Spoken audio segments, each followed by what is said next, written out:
L'ange de Dieu est venu et lui a dit ce qui allait arriver le lendemain ou dans les 2 jours à venir. Et l'Esprit de Dieu viendra en vous, qu'il s'agisse d'un ange ou d'autre chose, sous condition d'une longue abstinence et que vous recherchiez Dieu plutôt que l'opinion d'autrui. Je vous ai dit, c'est comme les fesses, tout le monde en a. Vous n'avez pas besoin de leur avis, vous n'avez pas besoin de votre propre avis, vous avez besoin de la parole du Seigneur. Il cherche à atteindre chaque continent avec la parole de Dieu. L'évêque Keith Butler enseigne la parole de Dieu. Il s'y efforce et il touche le monde. Et maintenant, voici pour l'enseignement d'aujourd'hui l'évêque Keith Butler. Allons dans Jean chapitre 15, prions le Seigneur. Dites tous de la joie. Dites joie. Ah, vous êtes très bon. J'ai droit à une assemblée qui chante juste comme dans un sceau. Saint Jean chapitre 15. Voici Jésus qui nous parle, notre Seigneur parle. Tout ce qu'il dit est vrai. Maintenant, voyez ce qu'il dit dans Jean chapitre 15. En fait, je vais faire marche arrière parce que j'étais plus loin, mais je vais revenir ici. Verset 3. Déjà, vous êtes purs à cause de la parole. Il utilise le mot pur. La parole est ce qui vous rend pur. C'est la parole qui fait que vous êtes purs. Sans cela, vous vous retrouvez impurs, mais déjà, vous êtes purs à cause de la parole que je vous ai annoncée. Demeurez en moi. Le mot demeurer signifie vivre dans, résider, s'installer, et cela implique qu'on le fait de manière permanente et régulière. Donc il ne dit pas de faire de temps en temps, ou de s'échapper un instant, ou de se contenter de le comprendre le dimanche. Le dimanche ne suffit pas, je vous le dis tout de suite. Dites à votre voisin, regardez votre voisin, dites à votre voisin, le dimanche ne suffit pas. Dites à quelqu'un d'autre, le dimanche ne suffit pas pour rester droit. Cela ne suffit pas pour rester droit, c'est pas assez. Je sers le petit déjeuner ce matin. Je ne sais pas vous, mais moi, il me faut plus qu'un petit déjeuner. Quelqu'un d'autre a besoin de plus qu'un petit déjeuner? Gloire à Dieu. Bien, il a dit, vivez, demeurez, installez-vous en moi. Demeurez en moi, et je demeurerai en vous. Le sarment ne peut pas porter de fruits par lui-même sans rester attaché au cep. Il en va de même pour vous si vous ne vous demeurez pas en moi. Si vous ne vivez pas, ne demeurez pas, ne vous installez pas en moi, vous ne portez aucun fruit. Et nous verrons de quel fruit il s'agit dans une minute. Je suis le cep, vous êtes les sarments, celui qui demeure en moi, en qui je demeure, porte beaucoup de fruits, car sans moi, vous ne pouvez rien faire. C'est ce que vous essayez de faire avec vos livres d'école et en tentant de le faire vous-même, en essayant l'opinion de chacun. Les opinions, c'est comme les fesses, tout le monde en a. Il y a juste des tailles différentes, certaines plus larges, d'autres plus petites. Je ne dirai rien à propos des vôtres. Il a dit au verset 6, « Si quelqu'un ne demeure pas en moi, donc si vous ne passez pas du temps avec moi, il est jeté dehors comme le sarment et il sèche. Puis on ramasse les sarments, on les jette au feu et ils brûlent. » Vous voulez dire que vous pouvez vous retrouver avec ce problème jusqu'à l'endroit où vous vous distancez de Dieu? Ouais. Si. Vous voyez ces 2 lettres? Il s'agit de l'un des mots les plus importants de toute la Bible. Si.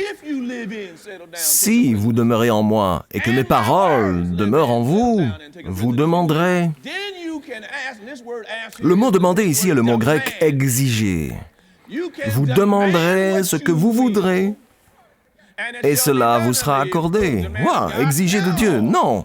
Dieu disait déjà, chaque don que je possède est à vous.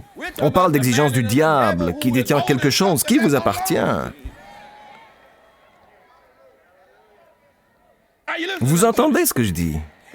Il dit, prions le Seigneur, vous demanderez ce que vous voudrez et cela vous sera accordé, ce qui manifeste la gloire de mon Père. Il rend gloire. C'est que vous portiez beaucoup de fruits. Vous serez alors vraiment mes disciples, tout comme le Père m'a aimé. Moi aussi je vous ai aimé. Demeurez en mon amour. Si vous gardez mes commandements, vous demeurerez dans mon amour, de même que j'ai gardé les commandements de mon Père et que je demeure dans son amour. Je vous ai dit cela afin que Jésus a dit joie. Jésus a dit ma joie.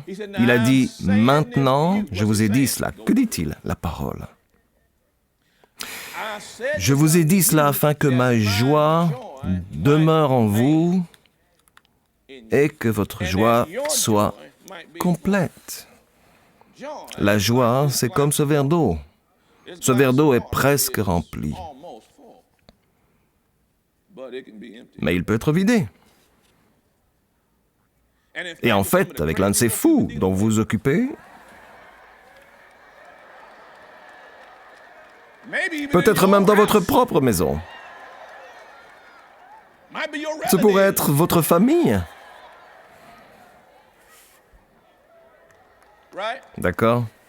Vous voyez ce qu'il vous reste à faire. Vous devez le remplir à nouveau. À quelle vitesse dois-je le remplir? Aussi vite que je devais l'utiliser. Bon, si vous êtes en contact avec des gens tous les jours, les amis, et qu'ils suffisent à votre joie, bam! Vous ne pouvez pas vous permettre un seul jour de ne pas célébrer votre foi en Dieu. Vous ne pouvez pas vous permettre cela, de peur d'être vide. Et si vous êtes vide, vous n'avez pas les moyens de faire face à l'adversité, parce que vous avez peu de force. Et c'est alors que vous échouez. Est-ce que je peux avoir 3 fois prêché, pasteur? Je vous dis la vérité. Oui, les gens sont fous aujourd'hui. Où que vous alliez, ils sont fous. Ils parlent comme des fous, ils agissent comme des fous, ils vivent comme des fous et vous embêtent vu qu'ils sont fous. Vous feriez mieux d'exprimer votre foi en Dieu chaque matin pour pouvoir être rempli afin de pouvoir traiter avec tous ces fous. Mais Dieu merci.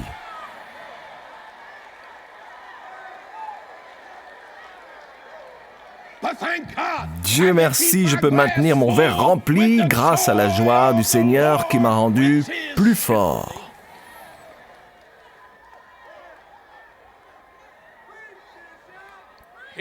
Il a dit, je veux que ma joie demeure en vous et je veux que votre joie soit complète. Bon, prions le Seigneur. Allons dans l'Épître aux Romains, chapitre 15. Gloire à Dieu. Gloire à Dieu. Chapitre 15, Épître aux Romains, lisons le verset 13.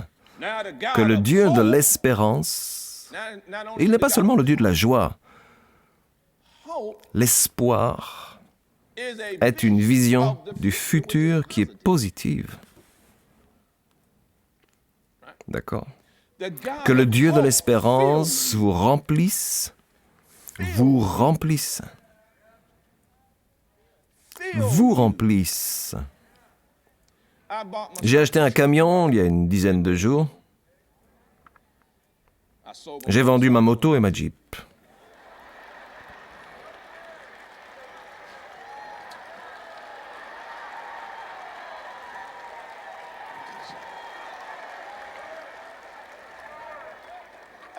J'ai vendu ma moto et ma Jeep et je me suis acheté un camion.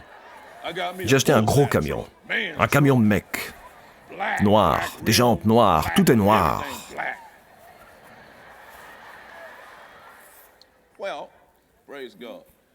J'ai découvert que ce camion, cependant, Dieu soit loué pour le prix de l'essence à l'heure actuelle, parce que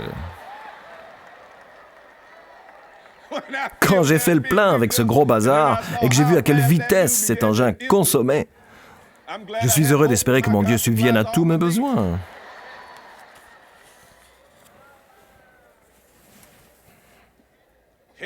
Il a dit que le Dieu de l'espérance vous remplisse de toute joie et de toute paix dans la foi. Qu'est-ce qui me fait croire? Ainsi la foi vient de quoi? Est-ce qu'on entend vient de la parole de Dieu? Cela ne signifie pas seulement qu'elle sort de cette chair. La pratique de la présence de Dieu est en partie autre chose que la lecture silencieuse de la parole. Lisez la parole haut et fort. La foi vient de cette manière. Vous lisez la parole haut et fort. Il n'a jamais été prévu qu'elle soit lue en silence. L'intention était qu'elle soit lue à voix haute. Lorsque vous la lisez à voix haute, la croyance, la foi survient. Notez ce qu'il est dit encore ici. Dans la foi, pour que vous débordiez d'espérance par la puissance du Saint-Esprit. Vous voulez dire que quand je commence à dire la parole, l'Esprit Saint apparaît? Oui. Maintenant, l'Épître aux Galates, chapitre 5. J'ai gagné 15 minutes sur l'horloge et je vais en utiliser chaque seconde.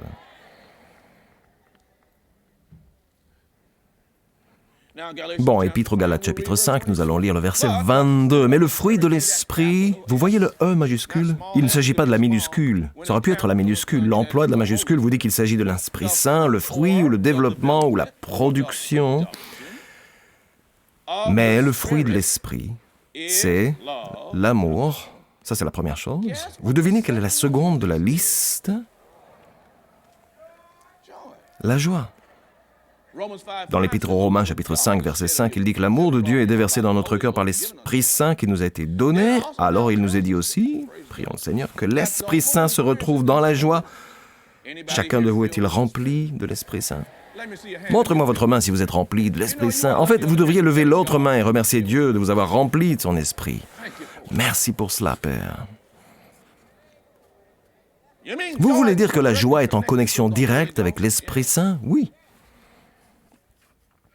Maintenant, continuez à lire ce chapitre. Il dit, prions le Seigneur, revenons en arrière au verset 16. Marchez par l'Esprit et vous n'accomplirez pas, cela signifie se réaliser, les œuvres ou les désirs de votre propre nature. Bien, qu'est-ce que cheminer dans l'Esprit? Je me souviens de la première fois que j'ai été sauvé. Vous savez, dans l'Église de Dieu en Jésus, j'ai été sauvé. Amen. Le pasteur Déborah se trouvait là le jour où j'ai été sauvé. Son père était assis ici. Il était là le jour où j'ai été sauvé. Je descendais l'allée, tout ça. Dieu soit loué, c'était la meilleure décision de ma vie. Cela fait plus de 40 ans maintenant. Wow! Gloire à Dieu. Mais je n'oublierai jamais le moment où j'ai descendu cette allée et où j'ai pris la décision de donner, de faire de Jésus mon Seigneur. Et puis je me rends à l'église, vous voyez, et je les entends parler, cheminer dans l'esprit. Alors je me suis dit, c'est quoi cheminer dans l'esprit? Vous savez, je croyais que c'était peut-être comme avoir des visions ou rêver. Cheminer dans l'esprit, ce n'est pas avoir des visions ou rêver. Cheminer dans l'esprit, en fait, le mot ici, cheminer, vient du grec, et en grec, cela a le sens de être ouvert. Cheminer dans l'esprit, c'est être toujours en train de vérifier. L'Esprit Saint ne se trouve pas ici, et il n'est pas ceci. L'Esprit Saint, il est plus grand, voilà ce qu'il est. En moi, à l'intérieur. Cheminer dans l'esprit, c'est toujours avant tout agir, comme dans le livre des Proverbes au chapitre 3. Remerciez-le dans tous ses desseins. Laissez-le. Il s'agit à travers le Saint-Esprit. Laissez-le vous dicter ce que vous dites aujourd'hui, ce que vous faites aujourd'hui, ce que vous accomplissez, les plans que vous élaborez.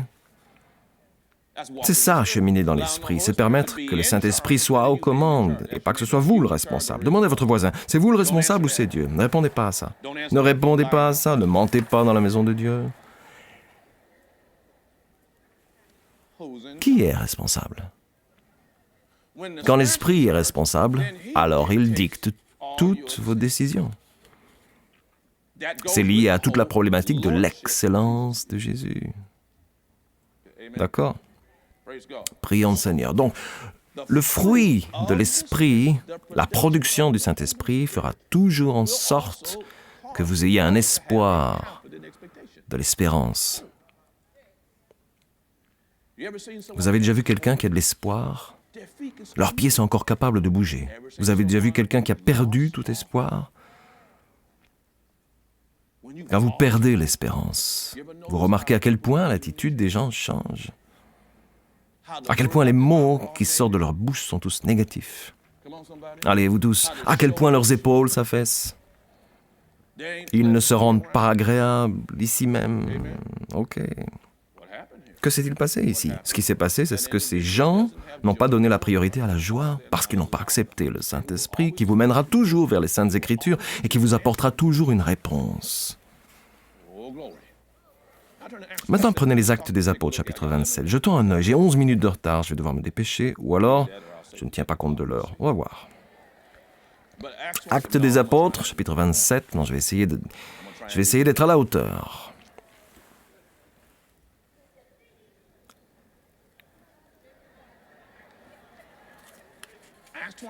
Au chapitre 27 des Actes des Apôtres, l'apôtre Paul se retrouve dans un bateau. Il se trouve dans un bateau au milieu d'un ouragan, un genre de cyclone qui vous submerge, et qui vous conduit à la mort, d'accord? Donc ils sont dans une situation entre la vie et la mort. On lit au verset 19, et le troisième jour, imaginez être dans ce genre de situation depuis 3 jours. Le soleil n'arrive pas à percer, votre petit bateau est ballotté comme un bout de papier. Certains d'entre vous en sont déjà malades en voiture. Vous avez le mal de route. Et si vous vous retrouviez dans une frêle embarcation en bois au beau milieu d'un ouragan depuis 3 jours. Vous voyez?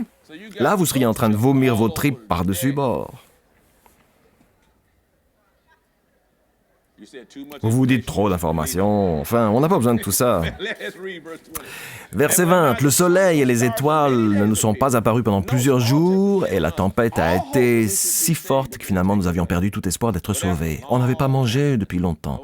Remarquez l'expression « pas manger depuis longtemps ». D'autres mots, Paul n'était pas là avec eux. Que faisait Paul? Il se trouvait devant Dieu. C'est ça qu'il faut faire quand les choses tournent mal. Si on recule et qu'on laisse Dieu faire ça, on doit d'abord venir vers Dieu. Depuis longtemps, alors Paul, debout au milieu d'eux, leur a dit « Mes amis, il aurait fallu m'écouter et ne pas quitter la Crète afin d'éviter ces dommages et ces pertes. » Mais les gens n'écoutent pas toujours, n'est-ce pas? Mais maintenant, je vous invite à prendre courage, hein? Ils sont encore en plein silence, d'accord? À prendre courage, car aucun de vous ne perdra la vie, seul le bateau sera perdu. Comment est-ce qu'ils savaient ça? En effet, un ange de Dieu auquel j'appartiens, que je sers, Paul a eu une apparition. Une apparition, ça peut être négatif, mais ça peut aussi être très positif. Et ici, c'est une apparition positive. Après une longue période sans manger, le Seigneur a envoyé un ange pour lui donner le mot précis, exact, de la sagesse. Un cadeau spirituel. Le mot de sagesse est l'apparition des futurs événements. L'ange de Dieu est venu lui dire ce qui allait se passer le lendemain ou dans 2 jours, et l'Esprit de Dieu viendra en vous. Que ce soit un ange ou autre chose, si en situation de longue abstinence, vous recherchez Dieu au lieu de l'opinion d'autrui. Je vous ai dit, c'est comme les fesses, tout le monde en a. Vous n'avez pas besoin de leur opinion, vous n'avez pas besoin de leur propre opinion, vous avez besoin de la parole qui vient du Seigneur. Il a eu une apparition. Et remarquez ce qu'il a dit. Prenez courage. La première chose qu'il a dite, c'est arrêtez d'agir comme si vous ne ressentiez aucune joie. Bon, certains d'entre vous passent par des moments pénibles pour le moment et je vous demande de vous tourner vers quelqu'un, de lui montrer vos 26 ou 25 dents ou peu importe combien. Alors, regardez quelqu'un, souriez maintenant, allez. Si vous refusez de le faire, nous saurons que vous avez besoin de ce message. Peu m'importe le nombre de dents que vous avez, c'est vous qui les avez payées. Elles sont à vous.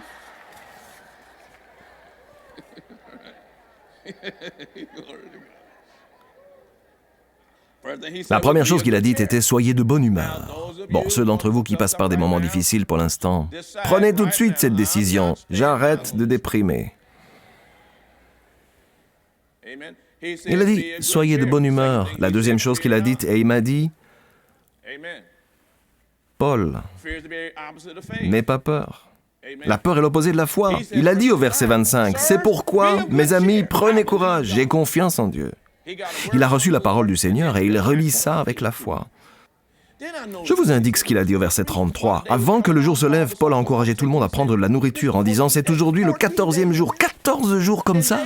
Le 3e jour, le Seigneur lui est apparu et 11 jours plus tard, c'est la même situation. Donc, il n'a pas vu de changement. Je vais vous dire ce qui a pourtant changé. Je vais vous dire ce qui a pourtant changé. Son attitude. Et il est resté joyeux. En fait, il a rendu tout le monde fou sur le bateau. Parce que tous les autres disaient « On va couler, on est en train de sombrer. » Et lui, il riait. Poursuivons la lecture. Avant que le jour se lève, Paul a encouragé tout le monde à prendre de la nourriture en disant « C'est aujourd'hui le 14e jour que vous êtes dans la tente sans manger, sans rien prendre. Je vous invite donc à prendre la nourriture, c'est nécessaire pour votre salut. » C'est ça qui les préoccupe, leur santé. Ils ont peur de se noyer. « Et aucun de vous ne prendra un cheveu de sa tête. » Après avoir dit ça, il a pris du pain et a remercié Dieu devant tous. C'est de cette façon que vous le manifestez. Vous comprenez ce que je dis? Puis il a rompu et s'est mis à manger. Alors tous ont repris courage, et eux aussi ont mangé.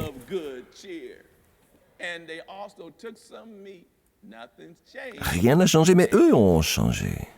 Vous pouvez voir non seulement de l'influence sur vous-même, vous pouvez influencer tous ces gens autour de vous. À la fin de la journée, que s'est-il passé? Bon, à la fin de ce chapitre, que se passe-t-il au verset 44? Dernière ligne. C'est ainsi que tous sont parvenus sains et saufs à terre. Ça s'est passé comme ça parce qu'ils ont accueilli la présence de Dieu et qu'ils n'ont pas perdu les pédales. La joie les a aidés à tenir. Bon, on arrive à la dernière ligne droite. Vous avez tout compris? Allons dans la première épître de Pierre, chapitre 1. J'en suis à la dernière ligne droite. Laissez-moi vous dire précisément ce que vous devez faire et comment le faire. Et vous devez vous procurer ce CD à la fin du service et l'écouter à nouveau, surtout si vous êtes quelqu'un qui a subi une quelconque pression. Vous avez besoin de réécouter. Première épître de Pierre, chapitre 1. Nous lisons ceci au chapitre 8. Tout compte fait, je vais revenir en arrière. Prions le Seigneur. Ça, c'est très bien. Voilà, je suis revenu en arrière au verset 3. « Béni soit Dieu le Père de notre Seigneur Jésus-Christ. Conformément à sa grande bonté, il nous a fait naître de nouveau à travers la résurrection de Jésus-Christ pour une espérance vivante, pour un héritage qui ne peut ni se détruire, ni se souiller, ni perdre son éclat. Il vous est réservé dans le ciel à vous, qui êtes gardés par la puissance de Dieu au moyen de la foi pour le salut, prêt à être révélé dans les derniers temps. C'est ce qui fait votre joie. »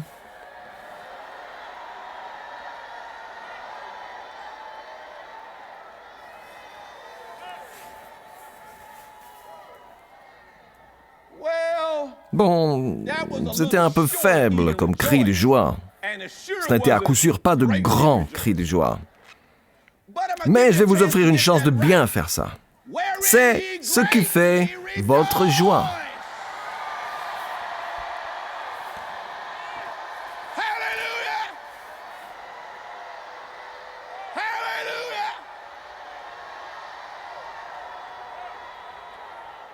C'est ce qui fait votre joie, même si maintenant, puisqu'il le faut, vous êtes pour un peu de temps attristé par diverses épreuves. Ainsi, la valeur éprouvée de votre foi, c'est de ça dont il s'agit. Beaucoup plus précieuse que l'or, qui est périssable et que l'on soumet pourtant à l'épreuve du feu, aura pour résultat la louange, la gloire et l'honneur lorsque Jésus-Christ apparaîtra. Vous l'aimez sans l'avoir vu, c'est Jésus. Vous croyez en lui sans le voir encore et vous vous réjouissez d'une joie indescriptible et glorieuse.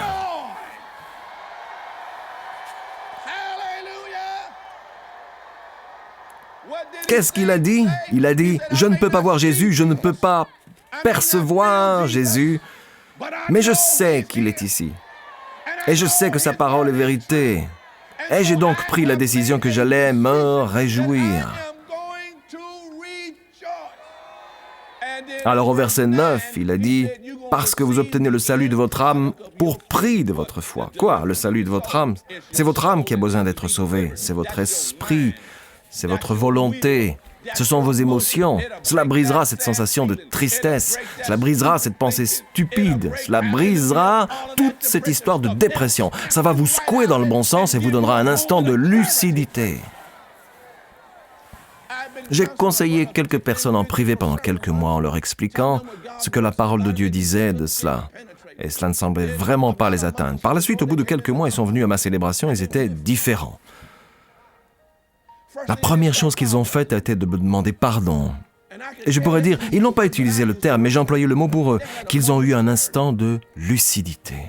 Prions le Seigneur. Vous voyez, la prière est particulièrement efficace quand vous reconnaissez Jésus-Christ comme votre Seigneur et votre Sauveur.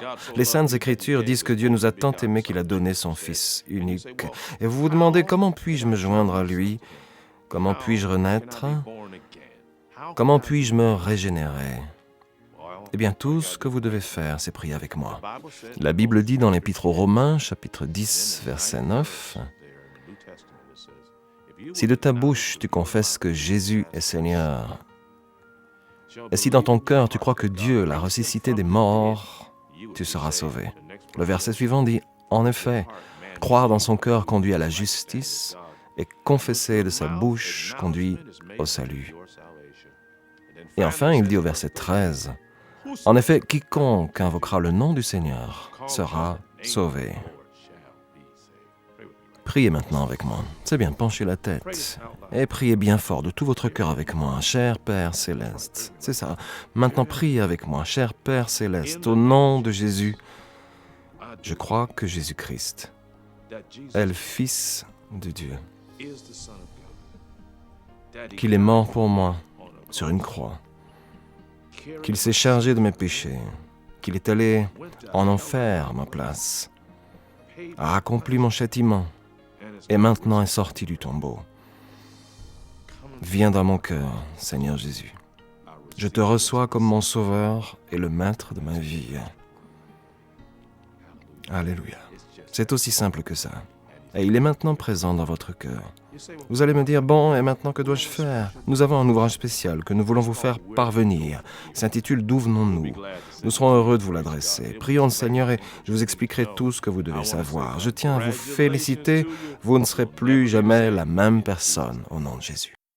La parole de Dieu entre dans ton esprit dès lors que tu reçois Jésus comme le Seigneur et le Sauveur de ta vie.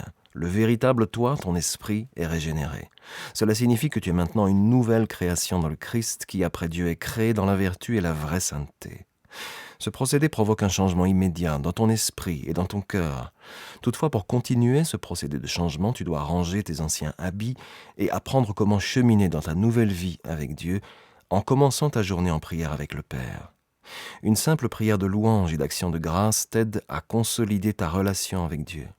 Remercie-le pour son amour, sa confiance, sa patience, sa tendre bonté, sa paix, son pouvoir de guérison, sa protection face au danger, son indulgence, sa sagesse et son aide pour cette journée. Assure-toi tous les jours de prendre le temps de lire la parole de Dieu. Tout comme ton corps de chair a besoin de nourriture, ton esprit nécessite la nourriture de la parole de Dieu. Veuillez s'il vous plaît prendre note de l'adresse sur votre écran. De la sorte, nous pouvons vous envoyer ce petit livre très important.